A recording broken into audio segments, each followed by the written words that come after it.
Bienvenidos, muchas gracias por acompañarnos. Hoy queremos tener una conversación acerca de un tema que es cada vez más relevante en patología y que además tiene grandes implicaciones clínicas, y es la interpretación de ER2 en el contexto de pacientes con cáncer de mama. La determinación de ER2, más allá de ser un aspecto puramente técnico, permite definir pronósticos, tratamientos en los pacientes. Por tanto, una evaluación muy precisa y reproducible tiene implicaciones clínicas muy relevantes. Hemos querido en este espacio integrar dos temas relacionados justamente con la interpretación de ER2. El primero está relacionado con la experiencia en la evaluación de rutina de la técnica de inmunohistoquímica y las técnicas de FISH o DISH complementarias. Y el otro, más emergente y también cada vez más relevante, y es la integración con las herramientas de patología digital que existen disponibles y que cada vez veremos utilizar más dentro de la práctica de rutina. Para eso nos acompañan dos expertos. El doctor Diego Rubio es patólogo, subespecialista en patología mamaria y tiene una amplia experiencia en la interpretación de biomarcadores en cáncer de mama. Y el doctor Andrés Mosquera, que es doctor en patología computacional y es el presidente de la Sociedad Latinoamericana de Patología Digital. De manera que espero que podamos comenzar a conversar acerca de estas estrategias que la patología le aportan al diagnóstico y al seguimiento de los pacientes con cáncer de mama. Quiero empezar preguntándole al doctor Rubio cómo ha cambiado la interpretación del ER2 en los últimos años, sobre todo ahora que aparecen temas, nomenclaturas nuevas que a lo mejor hemos estado menos acostumbrados, como el ER2 Low y el ER2 Ultra Low. Bueno, pues muchísimas gracias por la invitación. Sí, pues como lo decías, eso ha cambiado en los últimos años. La vida para los patólogos antes del 2022 era mucho más sencilla en la interpretación de estos marcadores, porque no tendríamos que hacer la diferencia entre 0 y 1 más, simplemente era negativo para nosotros y no había un gran cambio. Pero después de la publicación del estudio Destiny Breast 04, los patólogos nos dijeron que teníamos que hacer la interpretación y la diferencia entre 0 y 1 más, porque se estableció esta nueva categoría que se llama ER2 Low, que es cuando en la inmunohistoquímica tenemos 1 más o tenemos 2 más que no amplifique con FISH o con DISH. Posteriormente, al año siguiente, salió el estudio Destiny Breast 06, con el cual ya no solo a los patólogos se nos exigía diferenciar entre 0 y 1 más, sino ahora tenemos que hacer la diferenciación entre 0, null, que no marca absolutamente nada, y 0 más cuando hay una marcación de membrana incompleta en menos del 10% de las células. Entonces, ahí se determinó esta nueva categoría que nombraste, que se llama ER2 Ultra Low. Entonces, todo esto fue muy importante porque con el advenimiento de del trastuzumab deruxtecan, que es un anticuerpo, una droga conjugada con un anticuerpo, eso pues aumentó la sobrevida general en los pacientes, pues fue lo que demostraban los estudios. Entonces los pacientes se pueden tratar con este medicamento, trastuzumab deruxtecan, en los grupos ultra low y ER2 low. Entonces eso fue como el gran paradigma y el gran cambio que se dio para que estos pacientes puedan ser tratados con este medicamento. Yo aquí me quiero devolver un poquito a lo mejor a lo que ha sido la evaluación clásica del ER2 como inmunohistoquímica, y a lo mejor para nuestra audiencia, cómo se hace en la rutina, en términos sencillos, qué hace el patólogo cuando interpreta y en qué pacientes lo hace una técnica de inmunohistoquímica para ER2. Pues sí, como decíamos antes, era una interpretación binaria, positivo o negativo. Ahora pues el nuevo espectro ha ido cambiando, entonces eso hace que tengamos más retos en el momento de interpretar un marcador de inmunohistoquímica. Entonces cuando vemos el ER2, pues lo primero que debemos es ubicarnos en 40 por, y de ahí evaluar la intensidad. Entonces podemos evaluar la intensidad y luego, dependiendo de eso, podemos bajar a los objetivos de mayor magnificación para determinar si hay algo de marcación o no. Entonces, por ejemplo, si desde el objetivo mayor vemos que no hay marcación, y nos vamos a los objetivos, desde el objetivo menor, nos vamos hacia los objetivos más grandes y no vemos nada de marcación, ahí es cuando nos toca ser muy específicos y recorrer muy bien la lámina para determinar de pronto esa pequeña marcación de membrana que nos dé un 0 más y ese paciente pueda ser candidato a recibir el tratamiento. Ha sido un reto, claro, porque todos estos estudios fueron diseñados para la sobreexpresión del ER2, pero después de la publicación del Destiny 06 y 04, ahora nosotros tenemos que interpretar todo desde el punto de vista más específico y más detallado. Entonces eso ha sido un gran reto y pues a nosotros los patólogos que vemos mama nos ha tocado reentrenarnos y ser mucho más acuciosos en la diferenciación entre 0, 0 más, 1 más, porque de eso va a depender y va a tener mucho impacto clínico en el paciente. Yo creo que esa necesidad justamente de ser más precisos, más objetivos también, nos conecta muy bien con un tema más emergente en la patología, como una herramienta que nos va seguramente a potencializar el diagnóstico, y es la patología digital y computacional. Andrés, para aquellos que no están tan familiarizados con el término de patología computacional y patología digital, ¿nos puedes contar de qué se trata? Claro que sí, Jorge. Muchas gracias por la invitación. En los últimos años se ha visto que las tecnologías de la telecomunicación y de la información han evolucionado de una forma exponencial y han abarcado diferentes áreas en la vida cotidiana. Y eso también incluye, abarca todas algunas tareas que hacemos nosotros los médicos y específicamente los patólogos. Entonces, nosotros, entre otras cosas, de tener la responsabilidad de diagnosticar un cáncer o no, somos interpretadores de imágenes. Vemos unos patrones celulares y de acuerdo a los patrones celulares o a la admisión, como tú lo mencionabas, podemos determinar y emitir un diagnóstico. Ese proceso de interpretación de imágenes se ha venido trabajando en otras áreas. No sé, ustedes han visto en las redes sociales o estas plataformas para comprar productos ya tienen su propio análisis de imágenes que detectan rostros o productos y ya saben qué es. ¿Por qué no se utilizan esos mismos algoritmos que en vez de identificar rostros, identificar productos, porque no identifican patrones celulares, marcadores de inmunohistoquímica y otra serie de cosas que pueden aprovecharse en el ámbito de patología?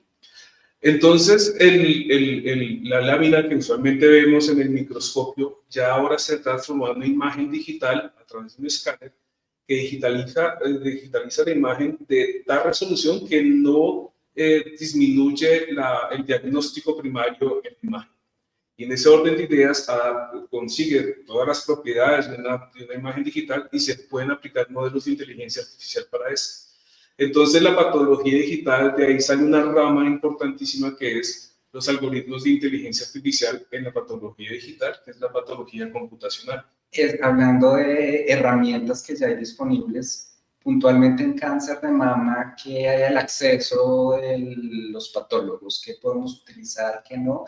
¿Y qué se necesita como herramienta básica para poder utilizarlos? En vista de que el cáncer de mama es una dolencia mundial, su prevalencia en incidencia de mortalidad es alta, se han hecho muchos esfuerzos enfocados en el diagnóstico y la interpretación de marcadores de mama. En ese orden de ideas, hay varios marcadores y varias casas comerciales que están enfocados en el diagnóstico de este tipo de marcadores. Para implementar la patología digital en un laboratorio, no es solamente colocar un escáner, sino requiere todo un ecosistema de tecnologías de la información, comunicación, incluyendo almacenamiento, interoperabilidad con el sistema de información del laboratorio, obviamente entrenamiento a los patólogos, y todo se vuelve una ciencia de implementación diferente a lo que estamos acostumbrados los patólogos. Entonces se requiere una serie de esfuerzos, tanto tecnológicos, económicos y el personal para poder implementar este tipo de tecnología.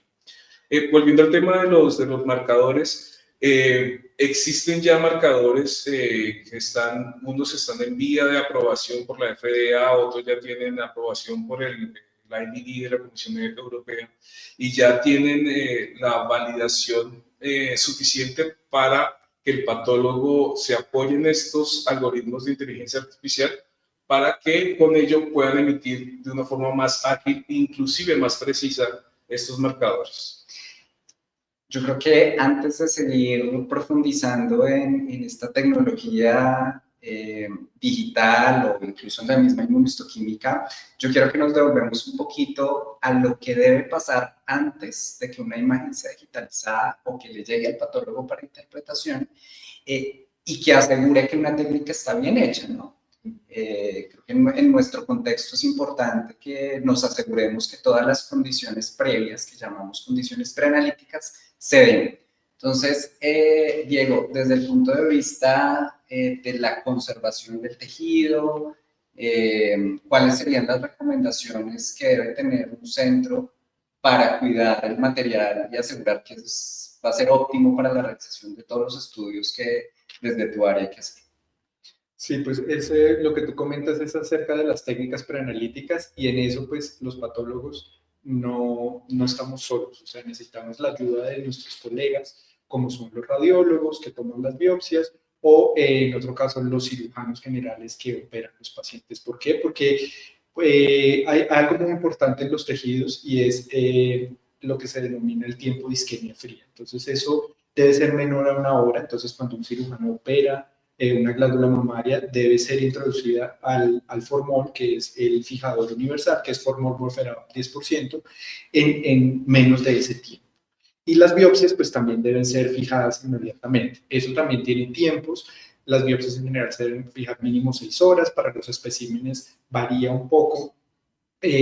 Porque el formol necesita penetrar en el tejido, entonces toca abrir el tejido, abrir la glándula mamaria, sumergirla en el formol y dar un tiempo entre 24 y 72 horas para que el formol pueda fijar el tejido. Entonces, eso es muy importante. También ya en el laboratorio, pues es muy importante la técnica que utilicemos con el micrótomo, la delgadez de los cortes que se hace de 0,3 micras. Y otra cosa también es cuidar mucho ese tejido, como también se ve en otras áreas, como el pulmón, etcétera, porque posteriormente esos bloques pueden ser requeridos para hacer estudios moleculares y si se desgasta mucho el tejido, pues no va a quedar tejido para esos estudios que posteriormente pueden solicitarse. Otra cosa importante, pues tener un buen fijador y también otras cosas de calidad con la marcación con los datos del paciente, que la biopsia coincida con el paciente y ya internamente en el laboratorio, pues eso tiene que ver con la calidad, la fijación, manejar bien el tejido y también el almacenamiento de los bloques en el caso que el paciente lo necesite posteriormente. O sea, hay una necesidad de que haya una coordinación, no solamente de lo que pasa dentro de un laboratorio de patología, sino con el equipo multidisciplinario. Cuidar tiempos de fijación del formol, traslados a patologías, requiere una logística que debe involucrar la totalidad de un equipo multidisciplinario.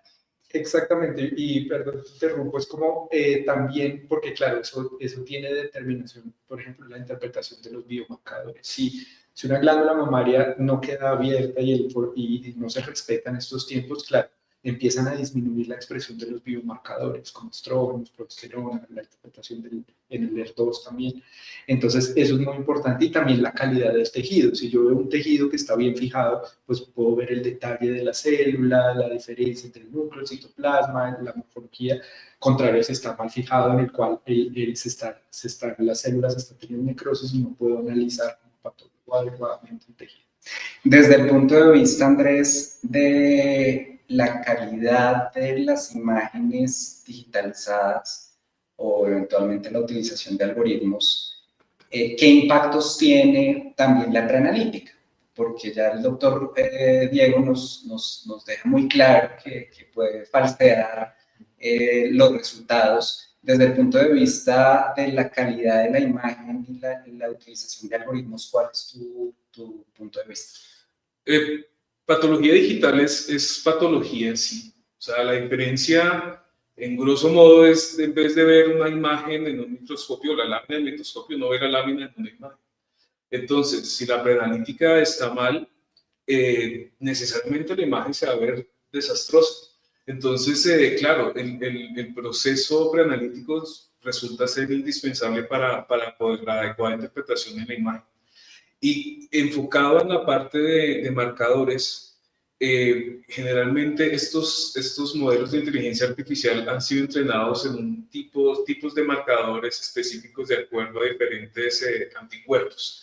Entonces, claro, si algún tipo de algoritmo está siendo entrenado por X casa comercial y yo le meto otro anticuerpo, es probable que aparezcan falsos positivos o falsos negativos, debido a que el flujo de trabajo en el cual fue entrenado el algoritmo resulta distinto al que lo están tratando de validar. Entonces, hay que ser muy minucioso en todo este proceso preanalítico para la adecuada interpretación de las imágenes como tal y también para utilizar estos modelos de inteligencia artificial. ¿Qué limitaciones o barreras eventualmente ves en nuestro contexto para llevar todo esto a la realidad? Hay varias, bueno, tecnológicas, toda la inversión tecnológica, infraestructura, adaptación, esto trae una serie de barreras. También la adaptación del patólogo que ha durado años mirando el microscopio y de repente se enfrenta a una pantalla, esto genera cierto golpe en su modelo de trabajo, que cuando ya se adaptan ya no quieren volver atrás. Se han hecho estudios de patólogos que ya se han adaptado a la patología digital y la gran mayoría no se devuelve al microscopio o al análisis analógico. Riesgos de la inteligencia artificial puede dar, no siempre es exacta, porque tiene ciertas limitaciones. Me explico. Para hacer un entrenamiento de un modelo de inteligencia artificial, el ground truth o el gol estándar es la interpretación del patólogo. Y como todos sabemos, nosotros como seres humanos podemos errar. Entonces, si entrenamos un algoritmo de inteligencia artificial basado en las interpretaciones de patólogos que pueden a veces errar, que es normal, pues el algoritmo no va a llegar más allá. Entonces, sí, tiene cierta limitación. Pero lo que se ha visto es que el algoritmo de inteligencia artificial puede ser una herramienta para apoyar el patólogo. O sea, no va a sustituir el diagnóstico, sino lo que hace es un modelo de interpretabilidad, donde uno le marca la imagen las regiones que el modelo considera que son acordes a la necesidad que están viendo, en este caso ER2, por ejemplo, y el patólogo decide si realmente es verídico o no lo que el patólogo lo que se está viendo. En ese orden de ideas, en estos casos, el algoritmo está generando un apoyo para que el patólogo lo vea inclusive más rápido y mejora inclusive la exactitud según los modelos. Yo creo que ahí te has adelantado a la pregunta que quería hacer, y es, ¿la inteligencia artificial aplicada a patología nos va a reemplazar? ¿O cuál sería ese aporte en nuestra área? Yo lo veo que la inteligencia artificial no nos va a reemplazar. Sí considero que la inteligencia artificial es un apoyo indispensable ahorita para agilizar el diagnóstico. Lo que sí creo es que los patólogos, o inclusive, me extiendo un poquito más acá saliéndome del tema, pero inclusive otra área, los radiólogos o patólogos, que no nos adaptemos a esta nueva tecnología emergente, estos patólogos o especialistas que no se adapten a estos modelos sí van a ser reemplazados por los que sí se adapten. De eso sí estoy seguro.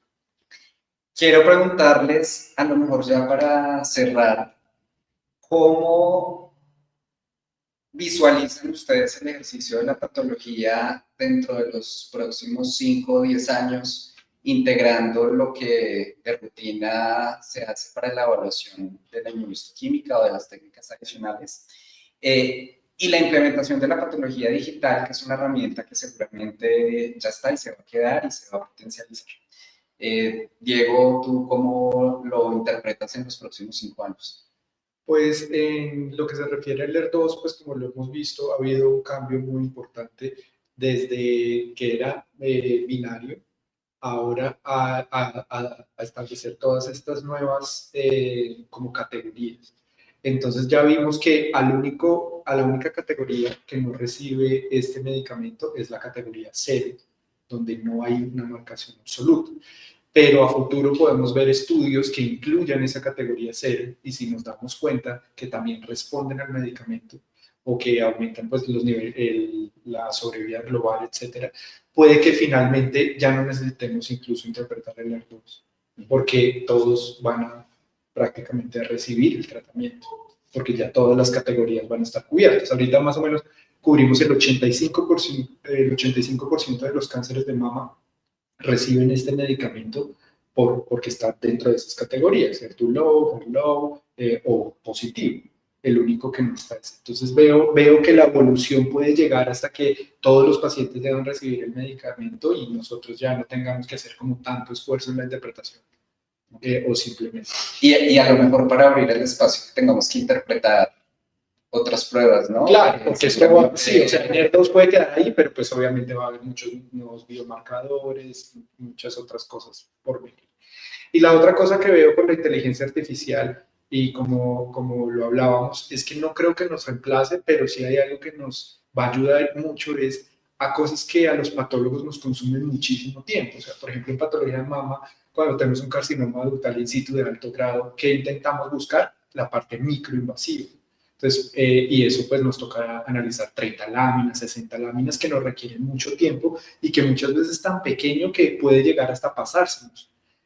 Con un algoritmo de inteligencia artificial que nos ubique esa zona en la lámina 3 y ya sabemos que hay de microinvasión, pues ya no tendríamos, por decir así, que analizar tan detalladamente todas esas láminas. Entonces eso nos va a ayudar a ahorrar tiempo y hacer las cosas como mucho más costo efectivas, en el cual podemos ahorrar muchísimo tiempo. También lo que él hablaba, pues los algoritmos, por ejemplo, si llegamos una mañana y nos dice, estas son las biopsias más importantes que el algoritmo piensa que tienen cáncer y estas más patología benigna, podemos dedicarnos inicialmente a analizar, a priorizar. Desde tu punto de vista, Andrés, ¿cómo visualizas nuestro ejercicio en 5 o 10 años, sobre todo en patología mamaria y en ER2? Yo considero que va a mejorar mucho la calidad de vida del patólogo, debido a que una imagen digital puede ser transportada en cualquier minuto, a cualquier lugar del mundo, entonces la facilidad del acceso a los patólogos va a mejorar muchísimo.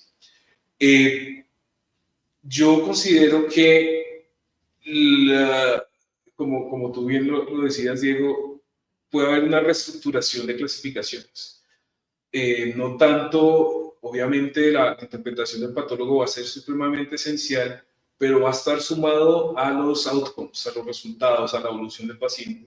Y yo creo que eso se va a convertir realmente en el gold estándar, adicionando el diagnóstico del patólogo, pero el resultado como tal de la evolución o hallazgos genómicos, algo que no se preste a subinterpretaciones, van a tener a un peso mayor de los que están teniendo ahorita para reclasificar tumores, incluyendo los cánceres de mama. Eso lo veo yo. Básicamente eso es lo que veo, y también necesariamente la parte de... Me preocupa que los patólogos del futuro se apoyen mucho en la inteligencia artificial, tanto así de que ya no sean tan críticos en la interpretación de esto. Entonces, es algo que tenemos, como toda tecnología emergente, tiene sus pros y sus contras, y yo creo que esto es un tema muy interesante que tenemos que abordar para el entrenamiento de los futuros patólogos, que no se basen tanto en la confianza de la inteligencia artificial, porque en algún momento pueden alucinar estos modelos, y es importante siempre tener criterio médico claro, analógico de siempre, para mantener la estructura normal de todos los diagnósticos. Vale, pues yo creo que nos vamos con unas conclusiones muy importantes de la interpretación de rutina del ER2, los retos, la complejidad, pero también de las posibles soluciones que ya incluso tenemos en nuestro medio que podemos utilizar, que van a potencializar la capacidad de hacer diagnósticos más precisos. Diego, Andrés, muchas gracias. A ustedes también muchas gracias por acompañarnos y nos vemos en una pronta oportunidad.